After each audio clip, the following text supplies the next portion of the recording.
how did you have the desire to become a lawyer? Yeah, Is great. that a family thing? Great question.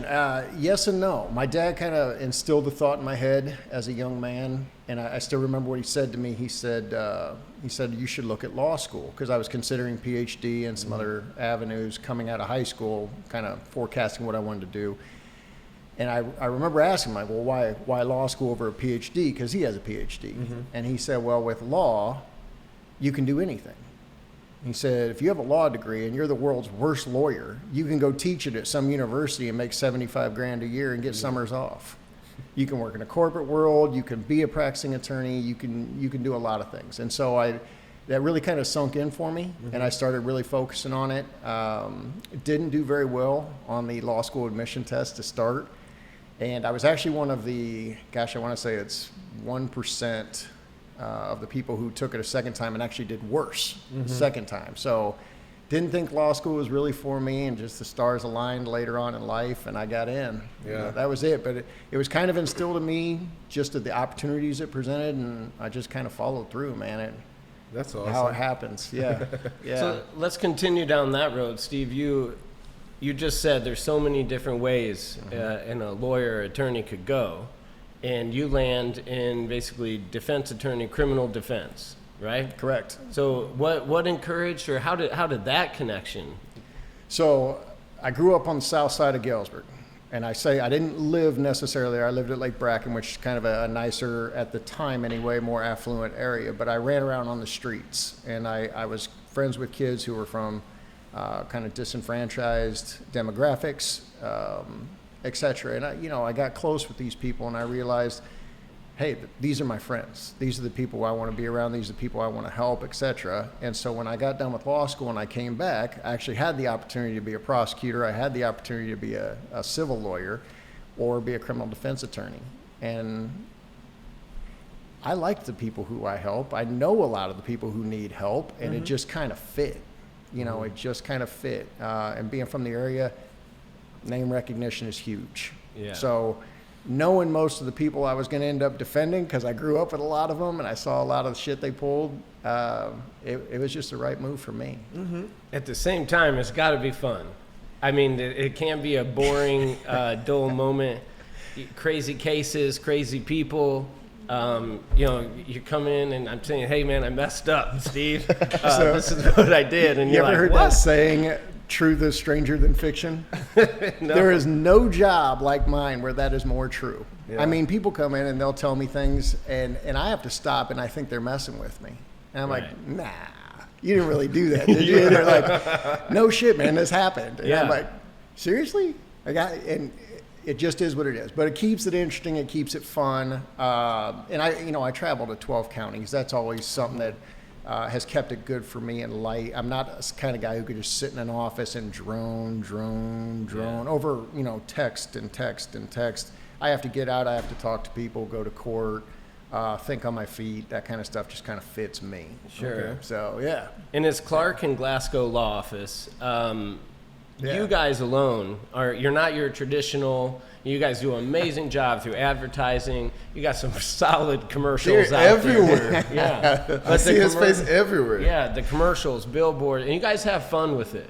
And that's Sure. one thing, you just mentioned. One of my favorites, you guys got the little wristband or koozie. It says, just because you did it doesn't mean you're guilty. Correct. All That's that. right. I mean, you guys do a tremendous I job love of that. not only having fun, but also, helping these people. And just because you made a mistake, Sure.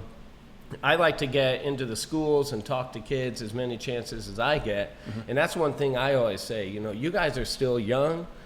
You may think like, oh, I'm a C and D student. This is who I am. None of this stuff labels you, right? Correct. I mean, Yeah, absolutely. So we all mess up.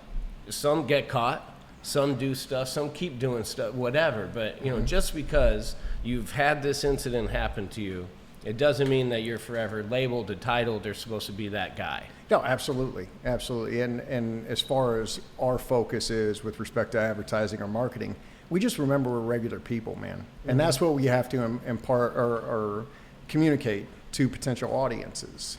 you know, I've done a lot of the stuff I defend people on. I was just lucky enough not to get caught. You know, kids act out, kids do things without really thinking them through, and I look back on some of it and I'm like, damn, I'm lucky I'm here, because I very easily could have some type of record attached to my name, not because I was some hooligan, just because you do things and you don't really think them through. Later on you realize, oh, that's not good. You know, so my master's degree, there was a focus on advertising and marketing. And so I took some of that into what we're doing now. And David's always been an interesting guy anyways. I don't know if it's intentional, but he is interesting. But what we do is we go into our advertising, our marketing with 3 things in mind. A, be memorable. Okay? B, be different. And C, be funny. Mm-hmm. When we can laugh at ourselves, what greater permission for other people to laugh at us? But what you're doing when you allow people to do that is we stick in people's head that way. Mm-hmm. You know, we're not the stuffy stand in front of a bookshelf guys and adjust our silk ties and tell you, you know, call us for your needs. That's boring. Mm-hmm. Now you start looking like everybody else. Oh, yeah. Now our commercials, I'm sitting in a jail cell talking about, I might have been here before, you know, things like that. That gets people to remember, and it reminds them when the times are tough. Call somebody who maybe has experienced what you experience. Oh, yeah. And that's where I think we kind of fit in and vibe out with people who give us a shout. And we're not going to judge them, man. We've been there. Right. You know, we've done it. So. Well, one of my favorites, and I have one of the Clark and Glasgow hoodies. Yeah, street cred. I didn't earn it. Yes. I was given one. Street cred. But now I wear it out, and I won't know the guy. But if he's got one on, it's almost like the motorcycle drivers. They see a motorcycle guy, and they're like, hey. Yep. I get that. You get the head They're nod. like, hey, man. Yep. Yeah. And Yeah, I'm like, well, I didn't earn mine like you. I'll get you one, too. But yeah, you guys have done a tremendous job marketing and branding yourselves within the community. You say 13 counties you travel, or 12? Correct. Yeah. Yeah. I mean, that's I'll go an hour in every direction, basically. I won't go across the river because we're not Iowa guys, but we'll go where our people need us. And as far as the the hoodie thing or the T-shirts, David started that years ago, and I thought it was a great move. It's something that your people, it's something they can utilize. It's something that they can wear and be your walking billboards. And a lot of times, it's a conversation starter, like you're talking about. People are like, "Hey, man, how'd you earn yours?" Guess what they're talking about? They're talking about Clark and Glasgow at that point, and that's good for us. For sure. Right. For sure. That's branding. It's fantastic. And again, you start adding in the things like the koozies. Even if you did it, doesn't mean you're guilty. And that's true. There are certain things we have to prove, or they have to prove. We have to upend. Our wristbands that you talked about, it's a business card. On one side it says irresponsible, on the other side it has our name and our telephone number, because it just is what it is. Right. But that's good. Do you have any funny stories or crazy stories that you can tell us? I know that can be a little... Yeah, without further incriminating, no names. So ethically I can't divulge names, I can't divulge locations, but I would be, here's the bad part. I guarantee I've got 1,000 of them. But my job is so screwy that right now I'm like, none of them are really good because they're normal. Right. Until I start talking about it, and then people are like, "What? No!" I'm like, "Well, that was a vanilla one, seriously." But God, I'm trying to think of any that really stand out. But you put me on the spot there. I'm trying to figure one out. You don't need to remember. Hey, I'll tell one about me that you talk about. We're like, oh shit, I didn't mean to do that. Yeah. Right. Yeah. So I was in high school. A kid in your class, Derek Sargent. Yes. This kid, a friend of mine, and he says, "Hey, Lauren, come check this out." And he takes the fire extinguisher off the wall. And he pulled the pin out, and he pulls it just enough that it kind of goes, like when you breathe when it's cold. Sure, yeah, sure. And I'm like, oh man, let me see that thing. So I take the fire extinguisher and I take a newspaper and I wrap it around the nozzle, thinking I'm gonna just spray some of this little foamy white foam onto the paper and then look at it. Stupid, man. I pull that thing down and it shoots the newspaper all the way across the classroom. We are in a classroom at Galesburg High School. Zero intention of like, let's mess this place up, right, you know? Right. Soon as it happens, I know I am in big trouble. Yeah, you're in it. And sure enough, it was criminal damage to private property. being on the school. It's probably state-supported property, which could have been a felony. Yeah. Think about luckily, that. I was like 16 or 17. Knox County had the Lolita Junk Teen Court program. Okay. So I don't actually get like booked and arrested.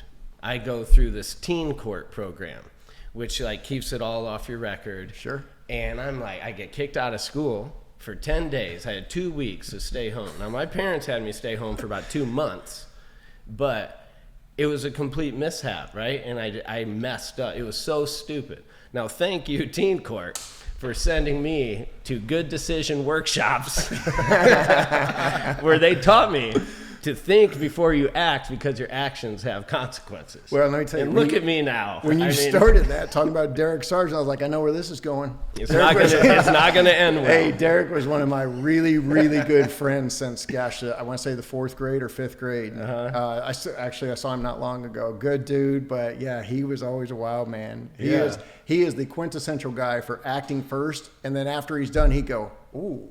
Like it hit him, like maybe I shouldn't have done that. Right. And I couldn't tell you how many times I was right alongside of him. I'm like, damn, me either. What are we doing? But yeah, gosh, it's I should have thought a little ahead about having a not creative, but a fun story to tell you. Well, if one pops in your head throughout the rest of the show. If it comes up, I'll remind myself to tell you. But So what's your goal for the near future? Do you guys want to expand the area that you guys work, or you know what? Honestly, we haven't really sat down and discussed goals. David's getting up there in age, and it's probably once a year he comes in and says, you know, maybe it's getting time for him to kind of step down. Okay. In which case I'm thinking, okay, if he does, who would I bring in to try to fill the void? Would I try to handle that load myself, etc.? But I can tell you this: it will not be expanding territory. Yeah. Okay. I've been doing this for over 12 years, and I go through a new truck every 18 months. Yeah.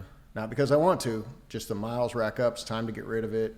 I travel a lot. So I don't see us extending any geographical territory. Whether or not we pick up any practice areas, I think that'll kind of depend on if David ever does decide to retire, who I would bring in his place. May want to do some civil law, may want to do something with family law, etc. But that's, as far as I'm concerned, that's a ways down the road. You know, David, for being his age, which I won't divulge on camera, but he's spry. He's staying after it. You know, he's an active guy. So we're just going to ride this thing out. I always tell him, I said, you know, I'm going to walk in one day and you're going to be cold in your chair. And you know what? You're staying there. I'm going to staple the phone to his head or tape it somehow and tell people, David's on the call right now. Why don't you come talk to me? I mean, but no, all joking aside, he's not going to retire anytime soon. So hopefully we don't have to bridge that gap anytime soon for right now. He is a go-getter, man. He loves stays moving. Yeah. He loves it. Yeah. And you know what? Here's what I always tell him. I said, David, listen, because I think sometimes it bugs him that I'm not in love with the law as much as he is. But it's damn near impossible, right? David Reed Clark would rather be David the lawyer than David anything else. David the community man, you know, David the best friend. He wants to be David the lawyer more than anything. He's passionate about it. He loves it. I mean, you'll come up on the weekends, the guy's sitting in there reading a book sometimes. I'm like, what are you doing? You got a client? He's like, no, but somebody might come in. Like, that's how much he likes to be there. And for me, I tell him, I'm like, David, this is what I do. This is not who I am. I do my very best job. I'm going to do everything I can because that's the promise I make to my clients. I always tell them I'll do everything I can to help you out. But I just don't have that. I don't identify the way he does. And I think that might be a generational issue potentially, but man, he loves it. Yeah. He absolutely loves it. And hey, tip my hat to him. Totally. Kudos. You know, they always say if you love what you do, you never work a day. That's that guy. Yeah. For sure. Thank you for watching this episode of the Talk About It podcast. I'm Victor Dantas. I'm Lauren Fulmer. And we would encourage you guys to subscribe to the channel. And don't forget to hit the bell. It's going to be right below the video. So you Hit guys, the bell. so you know when the next episode is up. All We right? appreciate all the support. Thank you.